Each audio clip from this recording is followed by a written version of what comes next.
मैं doctor Aditya Narayan Singh, assistant professor, department of commerce,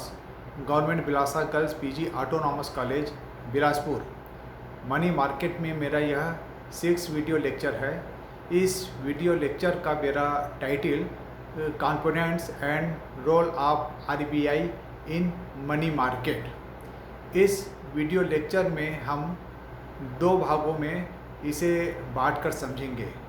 इसका जो पहला भाग है, इस पहले भाग में मुद्रा बाजार के परिचालन में जो इसके आवश्यक घटक होते हैं, या हम यह कहें कि जिसके बिना मुद्रा बाजार का परिचालन संभव नहीं हो पाता है, उसके संबंध में हम चर्चा करेंगे और उसको समझने का प्रयास करेंगे। इसका जो दूसरा पार्ट है, जिसमें मुद्रा बाजार के परिचालन में रिजर्व बैंक ऑफ इंडिया की क्या भूमिका है और उसे क्या कार्य करने पड़ते हैं, क्योंकि reserve bank of India money market की सर्वोच्च नियामक संस्था होती है और इसलिए इसकी एक बहुत बड़ी जिम्मेदारी है, या यह कहें कि मुद्रा बाजार के परिचालन में इसकी जो भूमिका है वह बहुत महत्वपूर्ण है, अत्यंत महत्वपूर्ण है। तो हम इसके दूसरे पार्ट में हम आरबीआई के रोल के संबंध में चर्चा करेंगे। मुद्रा बाजार के आवश्यक घटक में जो पहला पॉइंट है वो है मुद्रा बाजार का गहन तथा विस्तृत बाजार होना। इसका आशय यह है कि मनी मार्केट में जो सिक्योरिटीज़ या इंस्ट्रूमेंट में जो ट्रांजैक्शन होते हैं वो इस प्रकार होने चाहिए कि उनके मूल्यों में और उसका जो इंटरेस्ट रेट है उसमें बहुत ज़्यादा प्रभाव नहीं पड़ना चाहिए, या बहुत कम जो है परिवर्तन होना चाहिए, या नगण्य उसका प्रभाव पड़ना चाहिए। और साथ में वृहत मात्रा में ट्रांजैक्शन होने चाहिए। इसके जो निवेशक हैं ये बड़ी मात्रा में इसमें ट्रांजैक्शन कर सकें। और क्योंकि मनी मार्केट के इंस्ट्रूमेंट के मूल्यों में अगर थोड़ी भी उसमें कमी एवं वृद्धि होती है तो इसमें ट्रांजैक्शन की एक बाढ़ आ जाती है, और इस तरह जो थोड़ा सा अवसर निवेशकों को उपलब्ध होता है उसको भी ये इस मनी मार्केट में खोना नहीं चाहते हैं। इसलिए मनी मार्केट का जो बाज़ार है उसके परिचालन के लिए इसका गहन तथा विस्तृत होना आवश्यक है। और साथ में इसके जो निवेशक जो हैं, इन निवेशक को मुद्रा बाजार का जो इंस्ट्रूमेंट जो है उसके मूल्यों के प्रति जो है विश्वसनीयता जो है बनी रहनी चाहिए। दूसरा जो इसका आवश्यक घटक है वो है विकसित बैंकिंग प्रणाली, developed banking system. Money market के परिचालन के लिए ये एक अनिवार्य घटक या शर्त है कि उस देश की जो बैंकिंग सिस्टम जो है वह पर्याप्त विकसित हो। वहाँ जो मांग और पूर्ति के लिए जो ट्रांजैक्शन होते हैं उस ट्रांजैक्शन को पूर्ण करने में कम से कम समय जो है वो लगना चाहिए। इसका जो तीसरा जो घटक जो है वो है विभिन्न विकल्पों की उपलब्धि के रूप में है, माने अचीवमेंट ऑफ वेरियस ऑप्शन। इसका मतलब ये है कि मनी मार्केट में जो ट्रांजैक्शन किए जाने वाले इंस्ट्रूमेंट जो होते हैं या जो वित्तीय संपत्तियां जो होती हैं, ये इन संपत्तियों की मात्रा और उसका जो विकल्प है वह बहुतायत होना चाहिए, ताकि कोई भी मनी मार्केट का जो प्लेयर्स जो है या जो संस्थाएं हैं वो आसानी से इसका क्रय और विक्रय कर सके। इसका जो नेक्स्ट जो कॉम्पोनेंट्स जो है वो सेकेंडरी बाज़ार की सक्रियता के रूप में है। तो इसका मतलब ये है कि मनी मार्केट में इसका जो प्राइमरी मार्केट जो है वह तो दक्षता और कुशलतापूर्वक कार्य करता है, लेकिन ठीक वैसा ही सेकेंडरी मार्केट भी जो है वो सक्रिय और कार्यरत रहे, ताकि मनी मार्केट का और भी ज़्यादा विकास हो। मतलब ये है कि सेकेंडरी मार्केट जो है उसकी अनुपस्थिति ना हो, बल्कि सक्रिय रूप में उसकी भागीदारी इस मनी मार्केट के परिचालन में होना चाहिए। इसका जो नेक्स्ट जो आवश्यक जो घटक है वो अंतर संबंधित या प्रतियोगी या अंग, या यह कहें कि मनी मार्केट में जितने भी इसकी व्यावसायिक संस्थाएं, बैंक, वित्तीय संस्थानें और अन्य तरह की जो संस्थानें जो हैं, इनमें आपस में जो फाइनेंशियल जो इंस्ट्रूमेंट है उसके ट्रांजैक्शन में एक स्वस्थ प्रतियोगिता होनी चाहिए। उसमें गला काट प्रतिस्पर्धा का अभाव नहीं होना चाहिए। इससे जो मनी मार्केट है वह बहुत तेज़ी से जो है वो विकास करेगा। मनी मार्केट का जो नेक्स्ट कंपोनेंट्स जो है या जो आवश्यक घटक हैं, इसमें कोषों की बृहत मांग एवं पूर्ति, मतलब large demand and supply of funds. Money market में जो उपलब्ध जो फंड जो होते हैं, ये मांग और पूर्ति के रूप में निरंतर प्रभावित होना चाहिए और इसमें एक संतुलन जो है बना होना चाहिए, क्योंकि इससे जो फाइनेंशियल इंस्ट्रूमेंट्स जो हैं, जो सिक्योरिटीज़ हैं जिनमें ट्रांजैक्शन होता है, उसके इंटरेस्ट रेट में जो है ज़्यादा परिवर्तन नहीं होता है और वह स्वतः निर्बाध रूप से निर्धारित होती है और चलते रहती है। नेक्स्ट हम देखते हैं इसके घटक के रूप में, कंपोनेंट के रूप में प्रभावी आरबीआई नियमन, या यह कहें कि रिजर्व बैंक ऑफ इंडिया जो कि इसकी नियामक संस्था है। तो रिजर्व बैंक ऑफ इंडिया जो है वो हमेशा एक मार्गदर्शक के रूप में, एक सहयोगी के रूप में मनी मार्केट में इसके अपनी भूमिका का निर्वाह करते रहना चाहिए, जिससे ये जो मनी मार्केट जो है ये सही दिशा में विकसित होता रहे, विकासमान होता रहे और इसे संरक्षण मिलता रहे। इसके प्रति जो अन्य दूसरे जो व्यावसायिक संस्थानें, बैंक्स, वित्तीय कंपनियां जो हैं, उनका विश्वास जो है वो बना रहे और मनी मार्केट जो है उसका पर्याप्त जो है वो विकास हो। नेक्स्ट जो कंपोनेंट जो है वो है मौद्रिक नीति में सुधार एवं संशोधन का मार्गदर्शन, guide to reforms and amendment in monetary policy. मुख्यतः रिजर्व बैंक ऑफ इंडिया के द्वारा मॉनेटरी पॉलिसी का संचालन जो है किया जाता है। उसके संबंध में हर 3 महीने में समीक्षा की जाती है और मनी मार्केट के संबंध में देखा जाए तो वहाँ पर जो कैश का जो फ्लो है, नकदी की जो आपूर्ति है, उस आपूर्ति को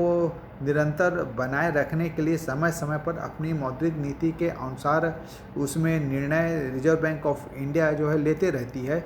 और इस तरह जो है वहाँ पर इसकी जो भूमिका जो रहती है वो मनी मार्केट में नगद तरलता की उपलब्धि को निरंतर बनाए रखने के रूप में जो है होती है। तो इसमें जो मॉनेटरी जो पॉलिसी है उसमें रिजर्व बैंक ऑफ इंडिया हमेशा जो है उस रिफॉर्म्स जो है करते रहती है, संशोधन उसमें जो है करते रहती है और इसकी आवश्यकता भी है। नेक्स्ट जो कंपोनेंट जो हमको दिख रहा है वो तरलता समायोजन का आधार, basis of liquidity adjustment. Money market में यह एक अनिवार्य तत्व के रूप में है, क्योंकि मनी मार्केट में अब 1 दिन से लेकर 15 दिन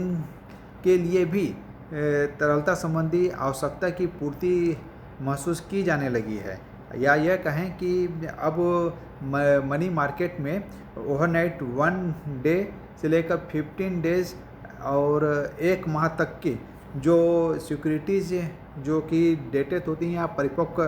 होने वाली जो प्रतिभूतियां जो होती हैं, ये पर्याप्त मात्रा में उपलब्ध होनी चाहिए ताकि कम समय के लिए भी निवेशक जो हैं वो उसे परचेस करके निवेश कर सकें और अल्पकालिक तरलता की वो पूर्ति कर सके और इस तरह जो कोष की मांग और पूर्ति है उसमें संतुलन जो है वो बना रहे। इसका जो नेक्स्ट जो कंपोनेंट जो है वो है अल्पकालिक सरकारी वित्त प्रबंधन। मनी मार्केट में गवर्नमेंट की जो वित्त संबंधी जो आवश्यकता जो होती है उस आवश्यकता की पूर्ति रिजर्व बैंक ऑफ इंडिया के द्वारा जो है की जाती है। इसके लिए reserve bank of India treasury bills जैसे फाइनेंशियल इंस्ट्रूमेंट्स जो है वो जारी करते हैं और निवेशक इसको परचेज करके अल्पकाल के लिए सरकार को वित्तीय सहायता प्रदान करती हैं। तो इससे जो मनी मार्केट है, इस मनी मार्केट के परिचालन में बहुत ज़्यादा सहायता मिलती है। तो इस तरह जो है अल्पकालीन सरकारी वित्त प्रबंधन जो है ये इसका एक महत्वपूर्ण और अनिवार्य कंपोनेंट है। अब हम इसका सेकंड पार्ट, जिसमें मुद्रा बाजार में रिजर्व बैंक ऑफ इंडिया की जो भूमिका है उसको समझने का प्रयास करते हैं। The role of RBI in money market. इसमें जो पहला जो पॉइंट है भूमिका के रूप में, वो है एकाधिकारी संस्था के रूप में है। रिजर्व बैंक ऑफ इंडिया जो है वो मनी मार्केट की सर्वोच्च नियामक संस्था होती है और सर्वोच्च नियामक संस्था होने के कारण इसकी भूमिका अत्यंत महत्वपूर्ण है, क्योंकि यह रेगुलेटर के रूप में काम करती है, या यह कहें कि मुद्रा बाजार के परिचालन के संबंध में जो भी नियम जो होते हैं, जो भी मार्गदर्शक जो सिद्धांत जो होते हैं, इसे सब जो है रिजर्व बैंक ऑफ इंडिया के द्वारा ही जो है तय किया जाता है, निश्चित किया जाता है और उसे क्रियान्वित भी किया जाता है। और हर प्रत्येक मनी मार्केट के जो इसके प्लेयर्स जो हैं, इससे संबंधित व्यवहार करने वाली जो संस्थानें हैं, उन्हें इस नियमों को अनिवार्य रूप से मानना पड़ता है। इसका जो दूसरी जो भूमिका हमको दिख रही है वो रिजर्व बैंक ऑफ इंडिया की अंतिम ऋणदाता के रूप में जो है भूमिका होती है, या यह कहें कि इसके बिना मनी मार्केट की कल्पना नहीं की जा सकती, क्योंकि संकट काल में reserve bank of India he bank और अन्य फाइनेंशियल जो इंस्टीट्यूशन जो होते हैं उनको अंतिम ऋणदाता के रूप में जो है महत्वपूर्ण भूमिका निभाती है, उन्हें ऋण और अग्रिम साख संबंधी सुविधाएं प्रदान करती हैं। आगे हम ये देखते हैं कि जो नेक्स्ट जो भूमिका जो रिजर्व बैंक ऑफ इंडिया की है वो विभिन्न संस्थाओं के मार्गदर्शन के रूप में है। Provide guidelines to various institution. Reserve bank of India जो है वो जितने भी संस्थानें जो मनी मार्केट में ट्रांजैक्शन कर रही हैं, जो कि एक निवेशक के रूप में होती हैं और दूसरी जो है वो अल्पकालिक जो कोष जो है उसकी मांग के रूप में वहाँ पर उपस्थित होती हैं, इन दोनों प्रकार की जो संस्थानें जो होती हैं इनका मार्गदर्शन भी करती हैं, इनके ऊपर नियमों के माध्यम से नियंत्रण भी स्थापित करती है, ताकि मनी मार्केट जो है वह सुचारू रूप से व्यवस्थित ढंग से जो है चलता रहे और उसका विकास जो है वो होता रहे। नेक्स्ट जो भूमिका जो है वो मनी मार्केट में मुद्रा एवं साख की पूर्ति में संतुलन। रिजर्व बैंक ऑफ इंडिया जो है वो जब मुद्रा बाजार में यह देखती है कि वहाँ पर नकदी की समस्या पैदा हो रही है, तो ऐसी स्थिति में और जब वहाँ पर नकदी बहुतायत या बहुत मात्रा में वहाँ पर उसकी आपूर्ति होने लगती है, तो ये जो दोनों जो स्थितियाँ हैं इन दोनों स्थितियों में संतुलन स्थापित करने का प्रयास करती है। इसके लिए रिजर्व बैंक ऑफ इंडिया जो है वो जो फाइनेंशियल जो इंस्ट्रूमेंट्स जो होते हैं और जो इंटरेस्ट रेट जो होता है, इसमें वृद्धि एवं कमी करके मुद्रा एवं साख की पूर्ति में संतुलन स्थापित करने का प्रयास करता है। अब हम आगे देखते हैं कि रिजर्व बैंक ऑफ इंडिया की जो भूमिका है वो मुद्रा बाजार मनी मार्केट के घटकों के नियमन के रूप में भी हमें देखने को मिलती है, या हम ये कहें कि मनी मार्केट में रिजर्व बैंक ऑफ इंडिया सीधे सीधे व्यवहार नहीं करती है, बल्कि वो अप्रत्यक्ष ढंग से मुद्रा बाजार में व्यवहार करती है। इसके लिए वो repo rate, reverse repo rate, bank rate और खुले बाजार की जो क्रियाएं जो होती हैं, इन क्रियाओं के माध्यम से वो मनी मार्केट में अपनी भूमिका का निर्वाह करती है और उसके विकास में सहायता देती है। हम आगे यहाँ रिजर्व बैंक ऑफ इंडिया की भूमिका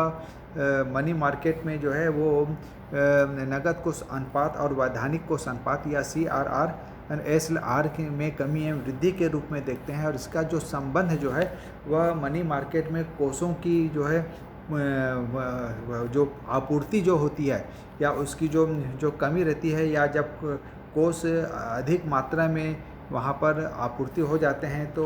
वहाँ पर जो है इसको वापस जो है इसमें इसको प्राप्त करना, इन दोनों रूप में ही जो है इसकी भूमिका रहती है। जो ये CRR और SLR के जो रेट जो होते हैं इसमें वृद्धि और कमी करके जो है वह इसमें संतुलन स्थापित करती है। जब वो ये देखती है कि मनी मार्केट में कैश फ्लो जो है वो कम हो रहा है तो वह इस रेट को जो है वो कम कर देती है ताकि बाज़ार में अधिक से अधिक पैसा आए। और जब देखते हैं कि बाज़ार में अधिक पैसा आ गया है तो वह इन दोनों के रेट में जो है वो वृद्धि करती है और इस तरह जो अतिरिक्त जो नगद है उसको वापस जो है वो प्राप्त कर लेती है। ठीक इसी तरह जो है रिजर्व बैंक ऑफ इंडिया जो है वो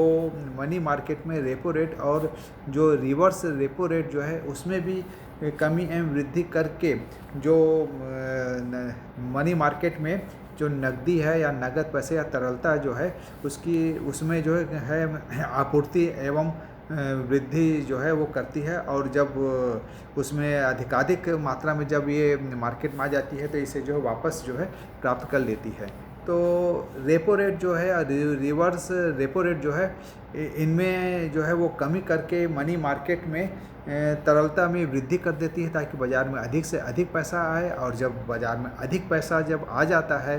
और इसका जो प्रभाव जो है वो विपरीत पड़ने लगता है तो ऐसी स्थिति में इन दोनों रेट में वो वृद्धि कर देती है और इस तरह जो अतिरिक्त तरलता है ये वापस रिजर्व बैंक ऑफ इंडिया के पास जो है वो आ जाते हैं। और इस तरह जो है ये मनी मार्केट में अपनी भूमिका को निर्वाह करती है और जो तरलता संबंधी मांग और पूर्ति जो है उसमें संतुलन स्थापित करती है। आगे हम यहाँ पर रिजर्व बैंक ऑफ इंडिया को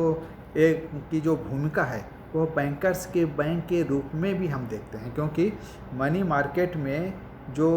बैंकर्स होते हैं या बैंक जो होते हैं इनके अंतर बैंकिंग संबंध होते हैं। और ये जो अंतर बैंकिंग जो संबंध है इसमें इनकी जो ऋण और अग्रिम की जो आवश्यकता होती है ये 1 दिन से लेकर जो है वो 14 दिन तक की ये यहाँ पर अपनी इस कमी की पूर्ति जो है वो कर सकते हैं। और इसमें रिजर्व बैंक ऑफ इंडिया जो है वो इन बैंकों के बैंक के रूप में या यह कहें कि इनके मार्गदर्शक के रूप में अपनी भूमिका का निर्वाह करता है।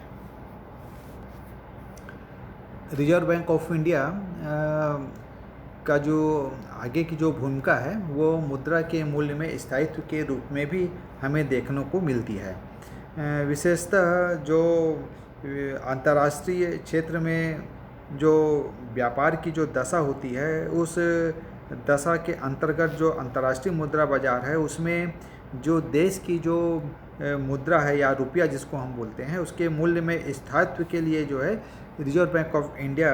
बृहत रूप से जो है वो व्यवहार करती है और उसमें स्थायित्व के लिए हमेशा प्रयत्नशील रहती है, तभी मनी मार्केट जो है वह सही ढंग से कार्य कर पाता है। नेक्स्ट जो भूमिका है रिजर्व बैंक ऑफ इंडिया की वो सरकार की आपातकालीन वित्त संबंधी आवश्यकताओं की पूर्ति के रूप में जो है वो देखने को जो है मिलती है। और निस्संदेह रिजर्व बैंक ऑफ इंडिया जो है इस संबंध में संकट मोचक का काम करती है और जो गवर्नमेंट जो है उस गवर्नमेंट की जो अल्पकालिक जो नगद तरलता की जो पूर्ति है उसके लिए जो है ये अपनी महत्वपूर्ण भूमिका जो है निर्वाह करती है। नेक्स्ट जो इसकी जो भूमिका हम जो देख रहे हैं वो है विदेशी व्यापार एवं विदेशी ऋण सेवा संबंधी आवश्यकताओं की पूर्ति के रूप में जो है हमको देखने को मिलती है, क्योंकि प्रत्येक देश को जो है अपने यहाँ पर्याप्त मात्रा में विदेशी मुद्रा का भंडार जो है बना के रखना पड़ता है। और रिजर्व बैंक ऑफ इंडिया जो है वो अपने देश में विदेशी मुद्रा का भंडार की जो सीमा है वह पर्याप्त बना कर रखती है, ताकि जो न केवल देश का जो मनी मार्केट है वो अच्छे से जो है चलता रहे और अल्पकालिक तरलता संबंधी आवश्यकता की वो पूर्ति करता रहे, बल्कि जो विदेशी जो व्यवहार हैं उन विदेशी व्यवहारों के लिए भी विदेशी मुद्रा जो है वो उपलब्ध करा सके। इस वीडियो लेक्चर में हमने दोनों पार्ट मुद्रा बाजार के जो आवश्यक घटक होते हैं और मुद्रा बाजार में रिजर्व बैंक ऑफ इंडिया की क्या महत्वपूर्ण भूमिका होनी चाहिए, इन दोनों के संबंध में डिस्कस किया है और इसको हमने समझने का जो है प्रयास किया है। अब मैं अपने व्याख्यान को विराम देता हूँ।